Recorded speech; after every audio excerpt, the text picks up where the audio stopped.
Like to talk like this? Yeah. Okay. Oh, okay, I'll use the. Sometimes I need two hands, but. Hi. So it's really great to be here.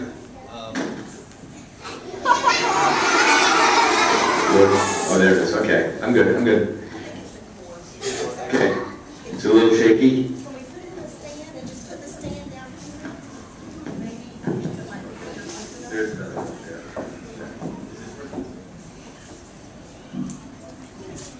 how's that? Okay, good. Okay, so it's really great to be here. I've never been to Raleigh before, and it's a great place to visit. I'm sure it's a great place to live too. And this might be one of the biggest groups of kids I've ever presented to. And I can't believe it's probably the most well-dressed group of kids I've ever presented to. I mean, I don't think I've ever seen so many ties in my audience. You guys look fantastic. You're dressed for success, I can tell. So I am going to tell you some stuff about me and what I do as an illustrator and an author. Who wants to raise their hand and tell me what an illustrator does?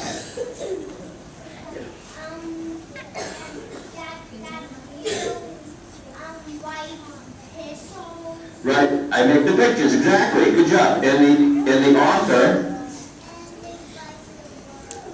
writes the words, exactly. So that's what I do both, which is really fun.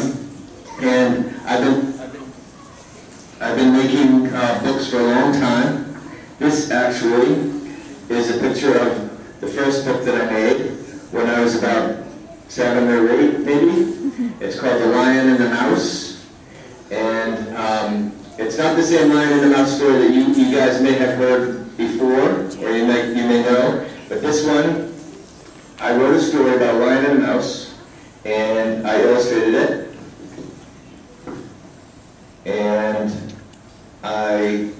it was about 30 pages long, this story. It's a very long story. And I made a really nice cover, like this.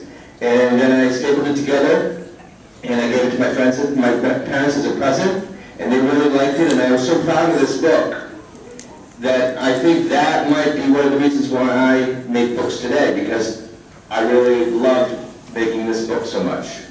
And writing and illustrating, it can be a very hard job, but it's a really fun job too. So I imagine you guys do you guys like to write stories? Yeah! And you know that you can even write stories, you can make books that don't have any words too. If you don't want to use words, you can just use pictures, which is fun, and you can do the same thing. Staple your pages together, make a cover, and give it to somebody as a present. Okay?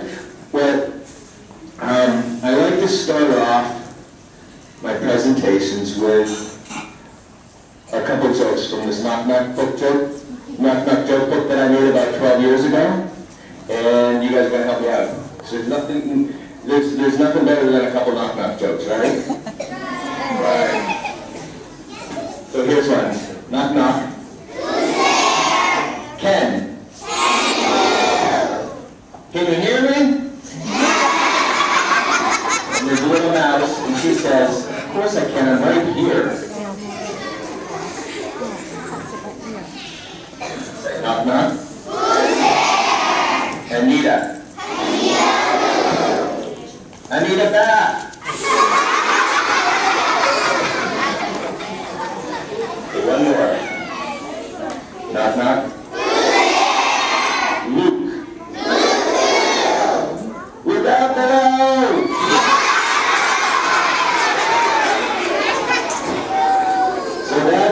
So that's a book I made a very long time ago.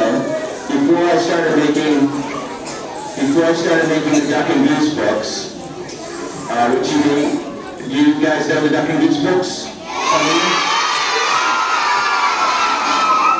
Well, I've made a whole bunch, and actually this one right here is one that I haven't shown many people because I just got this. It's called Duck and Goose, Goose Needs a Hug, and it's going to come out in a couple months. But I really like it, and I haven't, not many people have seen it, so that's why I wanted to show you guys.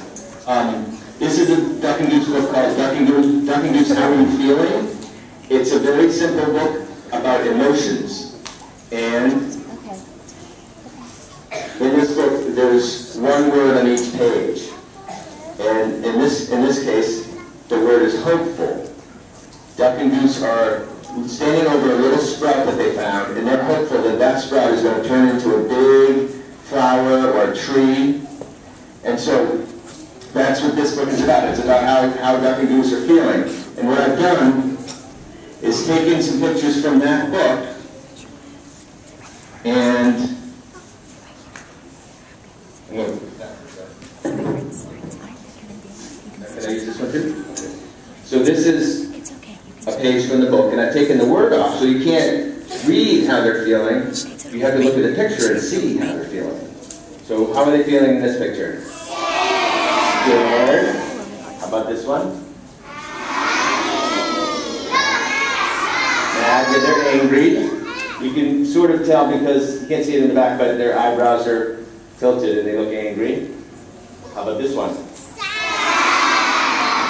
They're sad. Now, he is sad. Now, tell me, raise your hand and tell me one thing you see in this picture, one thing that you see in this picture that tells you that Duck is sad.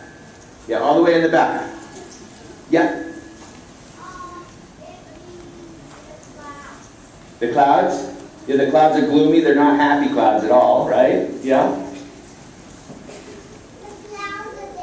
The flowers, their heads are droopy. They don't look very happy. What else? You? No? Okay. Duck is sad, and what were you going to say? He's sad because it's raining, and what were you going to say? So these are all things that I put into my picture, into my pictures to tell you, the reader, what's going on in the story. And in this case, it's just one word. Sometimes there's a whole bunch of words, like in Duck and Goose, the picture books, and in the Rocket books. But sometimes it's one word. And this is what I do as an illustrator. I draw pictures to help tell you what's going on in the story. Happy. Now, this one is a little more tricky.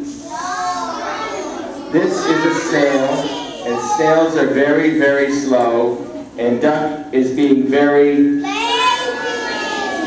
somebody say patient? He's being very patient is what he's being. Because he's waiting for that snail to get to him. And then here's another one. Thistle has taken all these flowers, and she's holding them and keeping them to herself. She's being greedy or selfish. Right, exactly.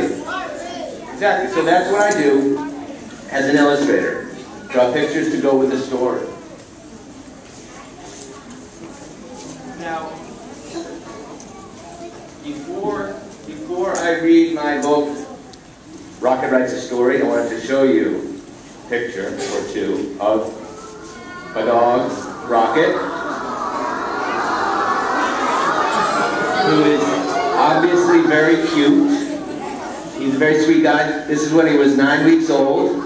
And I knew that when we got Rocket and named him Rocket, I knew he was so sweet and cute and smart and gentle and quiet and just so playful that I knew that someday I'd write a story about him. And then I did. I wrote How Rocket Learned to Read. Here's another picture of him. And here's another one of him. And this, if you know the book, if you know How Rocket Learned to Read, there's a picture in that book of Rocket when he's in the WIND, wind, that will remind you of this photograph. And here is another picture of Rocket in my living room. And all these pictures, these pictures here are illustrations from the book. And I do all of my pictures in my kitchen, on my kitchen counter. And I hang them on the wall to dry because I use oil paint, which takes a long time to dry. And I tape them there to dry, and Rocket and I inspect them to make sure that they're done and ready to go to the printer. That is my dog, Rocket.